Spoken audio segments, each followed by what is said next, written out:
Stuart Hale is a forest manager for the environmental nonprofit the Nature Conservancy. So we see some oaks around, which is really good. We like those. Hale says this forest on the Kentucky-Tennessee border supplies clean water, soaks up climate-changing carbon dioxide, and provides habitat for butterflies, birds, and bears.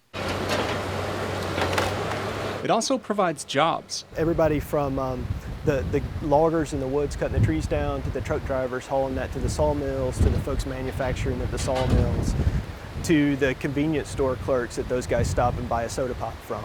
It's a major part of the economy. The timber industry supports more than 100,000 jobs in the state of Tennessee alone, and another 60,000 in neighboring Kentucky. So when the Nature Conservancy recently bought this large 40,000 hectare chunk of Appalachian forest that's big enough for sensitive wildlife, they did not turn it into a nature preserve, says Tennessee Chapter Director Terry Cook. To get to scale, you've got to think about conservation in a completely different way. Buying a piece of property and just locking people out is probably a non-starter. We are in one of the poorer areas in the nation, right? And the landscapes are part of the local culture and heritage. Cook says that's why it's important for the land to remain a working forest. Only part will be logged. The nonprofit Forest Stewardship Council will certify that it's done with environmental safeguards.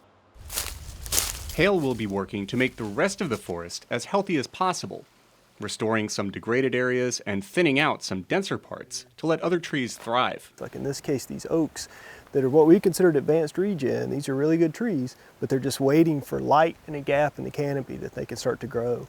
A healthy, growing forest can support a healthy, growing community, he says, including timber jobs for local people.